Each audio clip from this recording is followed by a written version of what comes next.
G'day guys, Solid here and welcome back to another episode of Adventure News. And boy do we have a great episode if you're into lightweight adventure bikes. We've got more details on the 390 Adventure R.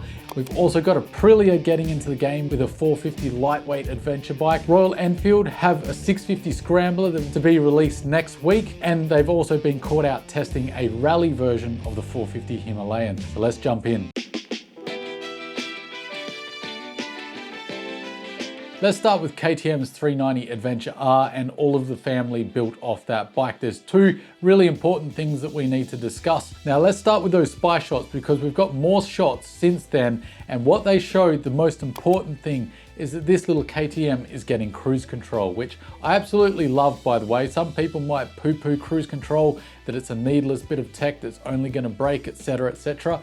For me, I love cruise control, especially if I'm doing adventure touring. Having the happy button just to click on and cruise down the highway and not have to wear out my throttle hand, I think that's fantastic. Especially at this value end of the spectrum, assumably this should be relatively affordable. I think the other thing to be said about cruise control on a bike this small is two things. One, it might be really nice to have that cruise control because it can be a little more intensive, modulating your speed, say in high winds at high speeds on a small light bike with less power. You do have to kind of keep it pinned a lot more often. With the cruise control, it should be able to sort that stuff out itself. Of course, if it isn't great cruise control, it could struggle to match those speeds in uphill situations or strong winds. So it will be one of those things where we will find out, but I expect KTM to do their due diligence, and assuming that it is good cruise control, this is definitely going to be a major feature over the competition. I'd love to know your thoughts. And we also have leaked images of the models that will be shown at ICMA pretty much next week at the big motorcycle shows. Some exciting details have come out. Nothing new, but it is confirmation because up until this point,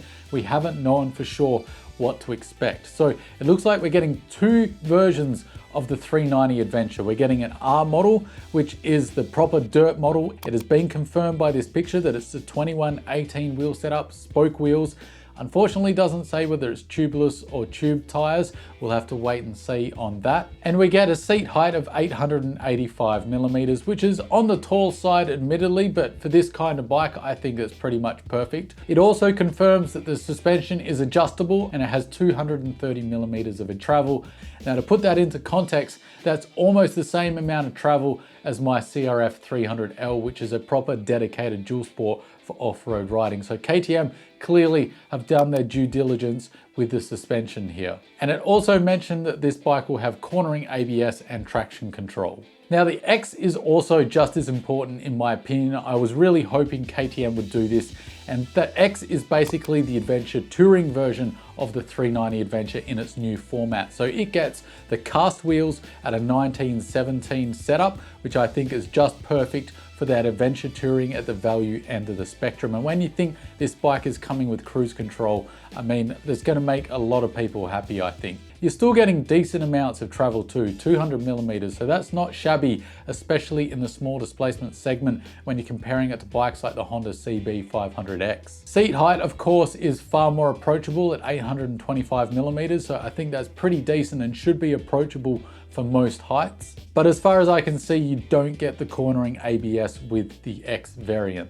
We don't get really many details on the Enduro model other than that the Enduro R also exists, and not only that, we're getting a 125 version of the Enduro R as well, getting the same wheel setup as the 390 Adventure R, and I would presume it's probably getting the same suspension as well. It doesn't say what suspension it's getting on that picture, but I would guess that it's going to be basically the 390 Adventure R, but with the fairing taken off it. Maybe be a few kilos lighter, but nothing substantial. And just to hit back on that cruise control, I think that is really going to be a major winner for KTM and a very smart business decision, particularly with all the turmoil that they're going through at the moment. Because a lot of the comments with the specs they've got, that long suspension travel, it will definitely have a weight advantage. Plus it's got cruise control as well.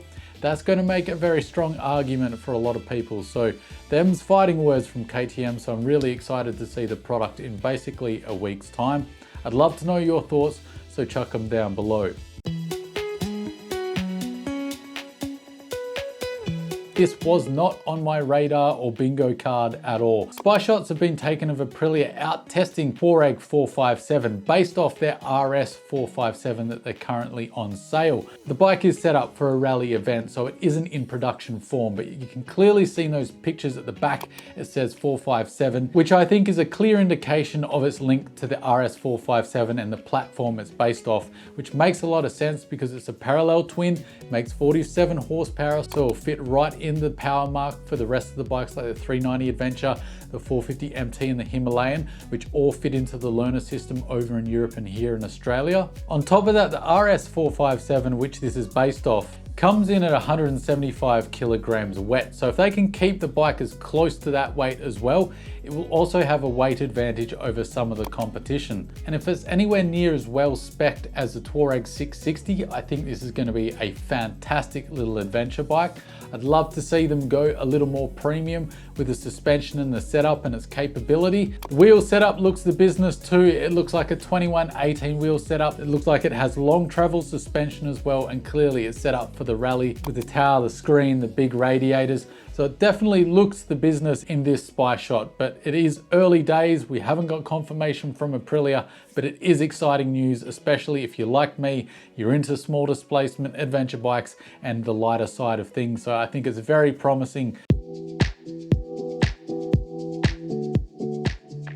Royal Enfield finally officially confirming the existence of their 650 Scrambler based off the Interceptor 650 using their parallel twin, which pumps out roughly 47 horsepower and 50 odd newton meters of torque. A lot of people have been asking for this bike, something based off this parallel twin, which is a gem of a motor, but with a little bit of dirt capability so you can take it down easy fire roads. I'm always excited to see a new model based off this 650 platform. I just love the value and the aesthetics of these little bikes. I think Royal Enfield have just knocked it out of the park when it comes to these little 650s. So a Scrambler in the lineup, so we finally got a dirt-worthy version of this little 650, is a fantastic addition to the lineup in my opinion, but I'd love to know your thoughts, so chuck them down below. Specs on the Bear 650 are non-existent. We haven't got any official details released yet.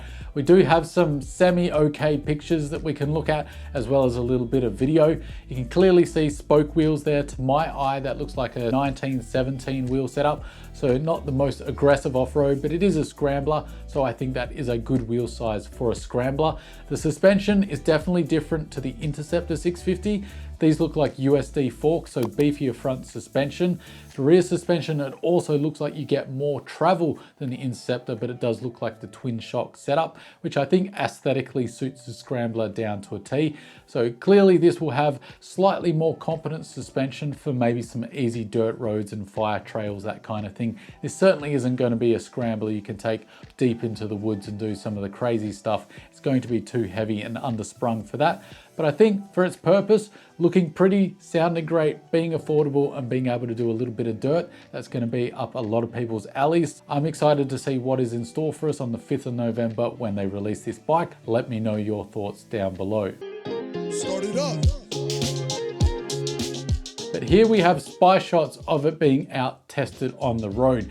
And to my eye, this looks like it won't be a complete reinvention of the wheel and way more hardcore than the 450 Himalayan. This will just be a more premium version of the Himalayan 450. So we're supposed to expect adjustable suspension for this model, as well as just a few other nice touches, a different exhaust, as well as some plastic handguards. It's unclear to me whether this will actually be a rally bike or the rally version of the Himalayan, or whether this will just be something you can get as the adventure pack. That certainly wouldn't surprise me, and I think that's the way they could go, because we've also seen CS Santosh racing a 450 Himalayan that's heavily modified in a rally race lately, and that bike is a serious rally bike. It's still a 450 Himalayan, but it looks like it's got decent modification. Specifically for racing, it does not look like in any way, shape or form to be a production version of a rally Himalayan.